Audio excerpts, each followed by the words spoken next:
Kishkindhapuri movie review. అసలు నాకు ఈ సినిమాపై ఇంట్రెస్టే లేదు. ఎందుకంటే బెల్లంకొండ శ్రీనివాస్ అన్న సినిమాలు ఈ మధ్య నాకు పెద్దగా వర్కౌట్ అవ్వట్లేదు. అందుకే సినిమా ట్రైలర్ కూడా చూడలేదు. మిరాయి చూశాక హోప్ పెట్టుకున్న సినిమాలే నచ్చట్లేదు. మరి ఈ సినిమా నచ్చకపోయినా బాధ లేదు అనుకుని సినిమాకి వెళ్ళా. చూశాక నాకు ఎలా అనిపించిందో నా ఒపీనియన్ ఈ వీడియోలో చెప్పాలంటే, నేనైతే సర్ప్రైజ్ అయ్యా. సినిమా నాకు నచ్చింది. అలాని పర్ఫెక్ట్ మూవీ ఏం కాదు, కానీ కొన్ని ఫ్లాస్ ఉన్న ఓవరాల్ మూవీ మాత్రం నాకు నచ్చింది. ప్లాట్ విషయానికి వస్తే, ఒక రేడియో స్టేషన్ కి వెళ్ళిన వారిని దెయ్యం చంపుతుంది. ఆ దెయ్యం ఎవరు, ఎందుకు చంపుతుంది, హీరో వాళ్ళు ఎందుకు ఆ రేడియో స్టేషన్ కి వెళ్ళారు అనేది స్టోరీ. ఇక సినిమాలో నాకు నచ్చినవి ఏంటంటే, ఫస్ట్ హాఫ్ మాత్రం ఎక్సలెంట్ గా ఉంది. ఫస్ట్ హాఫ్ కోసమే సినిమాని కళ్ళు మూసుకొని చూడొచ్చు.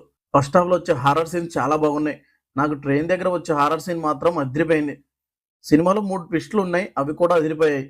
సినిమాలో శాండీ ఒక ఇంపార్టెంట్ రోల్ యాక్ట్ చేశారు. ఆయన యాక్టింగ్ మాత్రం చాలా బాగుంది. సినిమాటోగ్రఫీ కానీ, మ్యూజిక్ కానీ అన్నీ చాలా బాగున్నాయి. అలాగే హీరోగా బెల్లంకొండ శ్రీనివాస్ గారు, హీరోయిన్ అనుపమ గారు కూడా చాలా బాగా యాక్ట్ చేశారు. ఇవే నాకు సినిమాలో నచ్చినవి. ఇక నెగిటివ్ విషయానికి వస్తే, నాకు సెకండ్ హాఫ్ కొంచెం డౌన్ అయిన ఫీలింగ్ వచ్చింది. అఫ్ కోర్స్ దెయ్యం ఫ్లాష్ బ్యాక్ ఏ సినిమాలోనైనా నార్మల్ గానే ఉంటుంది. ఈ సినిమాలో కూడా అలానే ఉంది. సెకండ్ హాఫ్ లో హారర్ ఫీల్ కూడా తగ్గింది. గోస్ట్ గురించి మనకు తెలిసిపోతుంది కాబట్టి, దానికి తోడు గోస్ట్ వేరే బాడీలోకి వెళ్తుంది కాబట్టి మనకు అంత హారర్ ఫీల్ రాదు. అలాని మరీ బోర్ కూడా కొట్టదు, నార్మల్ గా వెళ్తుంటుంది. క్లైమాక్స్ కూడా పర్లేదు అనేలానే ఉంటుంది. ఫస్ట్ హాఫ్ ఉన్న రేంజ్ లో సెకండ్ హాఫ్ ఉంటే మాత్రం సినిమా మాత్రం నెక్స్ట్ లెవెల్లోకి వెళ్ళేది.